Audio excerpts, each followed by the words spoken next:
If you're one of those people na nakilala ko nang dahil sa video na to, na umabot lang naman ng more than 40,000 views, my goodness. Yung katrabahan ko sa buhay, umabot na talaga sa more than katao na yung nakanood. So, may update na ako doon sa video na yun. Naglagay ako ng comment, tas pinin ko.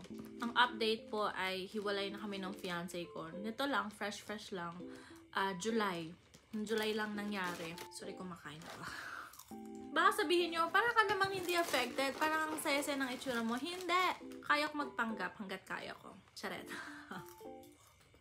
If matagal ka nang nakasubscribe dito sa YouTube channel ko, alam mo na mahilig ako mag-post sa community. Like, ginagawa ko talagang diary tong YouTube channel ko. Kapag malungkot ako, masaya ako, talagang pinopost ko yung nararamdaman ko. Ginagawa ko siyang parang Facebook, Twitter, ganon. Kaya ko lang naman naisingit yung Kalimutan Ka ni Skastakli. Kasi, kung napanood mo yung video ko nung Kalimutan Ka, tapos idudugtong natin dito sa susunod nating gagawing video na bagong release nila, Pahinga Na, by Skastakli, Yuri Dope, at ni Bullet D. Awan ko, hindi ko pa siya napapakinggan, pero feeling ko medyo connected siya. Parang, diba? Sa mga bago po dito sa YouTube channel ko, bibigyan kita ng quick recap. Doon sa Kalimutan Ka, kasagsagan ng buhay ko na sabi ng fiancé ko noon, bigyan daw siya ng panahon para mag-isip kung itutuloy pa daw yung relationship namin. Pero parang mga 1 week ata ba or 2 weeks? Parang 1 week lang ata. Hindi ko na maalala. Basta, sabi niya, he needs time daw to think, ganon. And the middle of pag-iisip ng ex-fiancé ko, pinakinggan ko yung Kalimutan Ka. Kaya parang very emotional talaga yung dating ko doon. Eto na nga, hiwalay na kami nung fiancé ko na yon. Tapos papakinggan ko tong Pahinga Na. Medyo natatakot ako kasi alam mo na, baka anong pwedeng mangyari. If you're new to this channel, welcome to my diary of Debs, kung saan we always support P-pop groups, OPM songs, Filipino artists, and Filipino talents. Gusto ko lang po magpasalamat sa mga nag-iintay sa akin kasi hindi madali tong pinagdadaanan ko. So, thank you so much. And we are back. Yes. Without further ado, let's go ahead and listen sa Pahinga Na. Let's get it.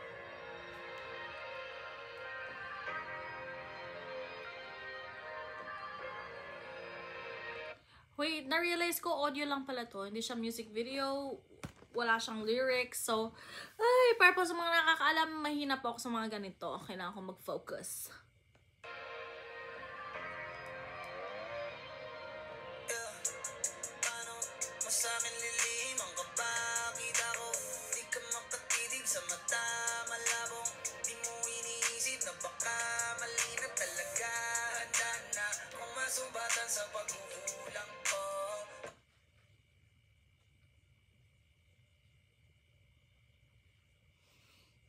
Sa tubo man binuhunan ko, dami kong aral na natutunan, sarili ko muna ang dapat natutunan.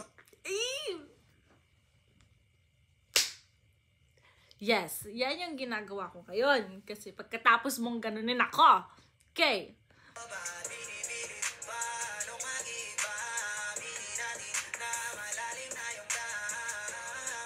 Okay. Yun din yung sabi sa akin ng ex-fiancé ko. Na, alam mo yun, habang maaga pa, tapos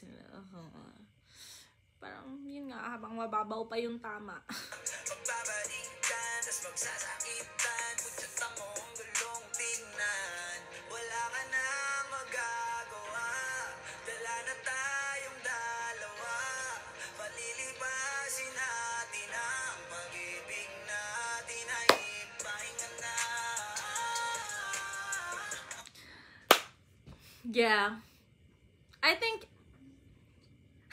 bakit parang more of hati yung 1 minute pa lang naman tayo sa song, no?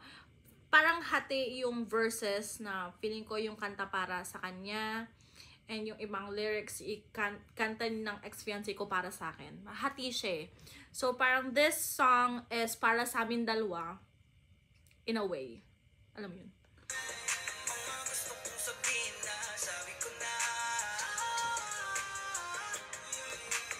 Dami kong stop. Pero kasi ako, hindi ko nasabi lahat ng gusto kong sabihin. I did not have that choice. I mean, I did not have that opportunity na sabihin sa kanya.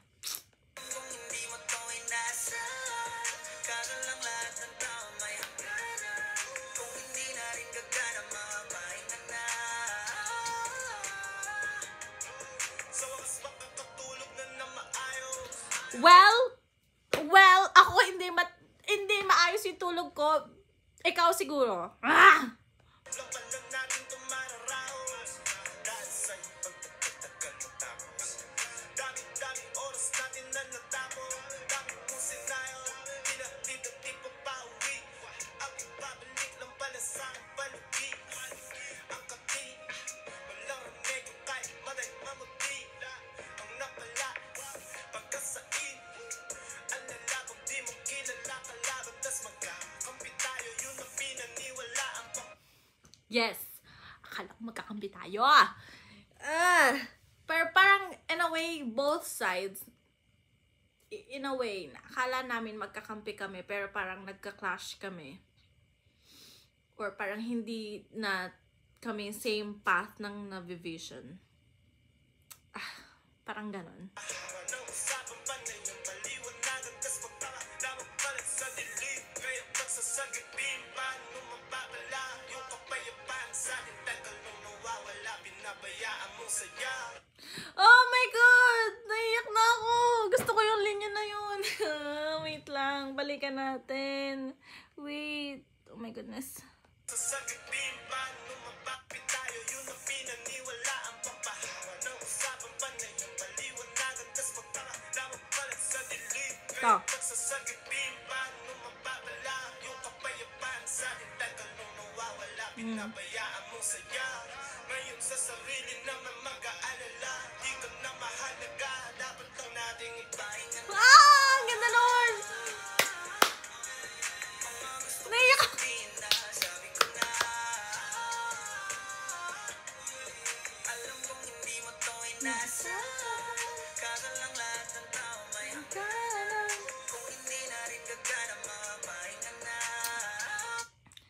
Siya po yung nakipaghiwalay sa akin. So talagang nabigla ako. Like, it was gabi, out of nowhere, tapos patulog na ako. Nag-text na lang siya randomly.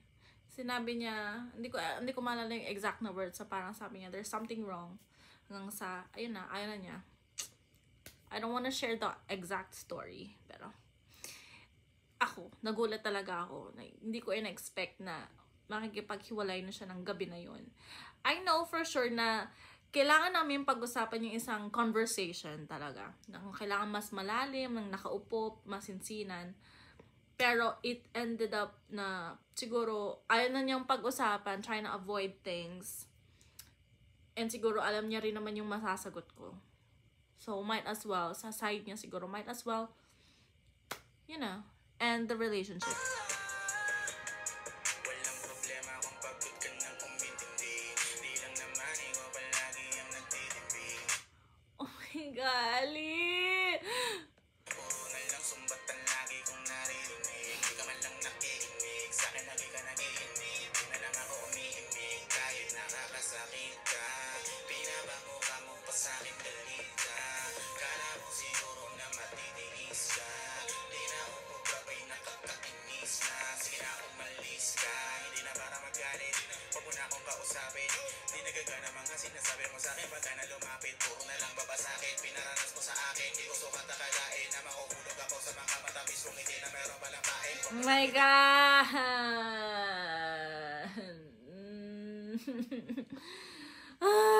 Parang kinakausap ako ng lyrics na to. Sa'kin kung bakit hang, ayoko na bakit ba. Pagbubaba nililihim, alam ko naman talagang sinungaling ka. Okay. I don't know if I believe na walang nangyayaring third party. At yun yung pinakahawakan ko. Pero kung meron man, sana alam ko. Para hindi na ako nag-iisip ng kung ano-ano. Pero, feeling ko talaga wala. Kaya, ano ko lang, kasi yung lyrics eh. Sa lahat hindi ako nagkulang sa'yo. Ipakita kung gano'n ako kasaya. Pagkasama kita pero dapat na natin bitawan ito at ipahinga na. Mga gusto kong sabihin na sabi ko na. Alam kong hindi mo to inasa. Kaso lang lahat ng tao ay hangganan. Kung hindi na rin gagana, mapahinga na.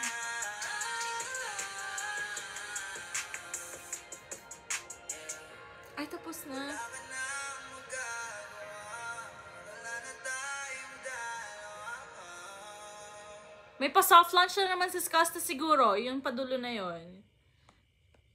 Yun na naman yung kanyang may idudugtog na bagong song siguro. Feeling ko yun yung aking na foresee sa gagawin ni Skasta Klee. Pasensya na if madaming stops kasi ang daldal ko. Pero ganun talaga mag-react. Ang daming nagsasabi sa akin na pag magre-react ako, kailangan tuloy-tuloy, huwag masyadong mag-stop. Hindi ko mapigilan kasi I think this is just me, this is the real me. Welcome to my diary, kung saan napakadaldal ko po talaga. Gusto ko lang din pong isingit na kaka-activate ko lang ulit sa TikTok ko. Follow nyo po ako doon at Diary of Dibs. Kasi nung una medyo shy pa ako. Ginagawa ko siya naka-private lang. Pero ngayon, I'm back to public. So don't forget to follow me on that TikTok account at Diary of Dibs. Sa panahon po ng buhay ko ngayon, ang distraction ko po ay to make myself busy, self-care, self-love, self-improvement, self-growth. Ganun talaga ang ginagawa ko ngayon. So, mag-running ako. I try to be more active dito sa YouTube channel natin. Right now, we are 2.7, I think, thousand subscribers dito sa family natin, sa diary natin. I can't wait to do a lot of videos pa to support our Filipino artists and Filipino talents. So, if may mga suggestions kayo dyan, bagong mga artists, don't forget to comment down below. If you like yung kadaldalan ko, I guess. If you like this video, don't forget to like, subscribe, and comment down below. And I hope to see you guys around here. Bye!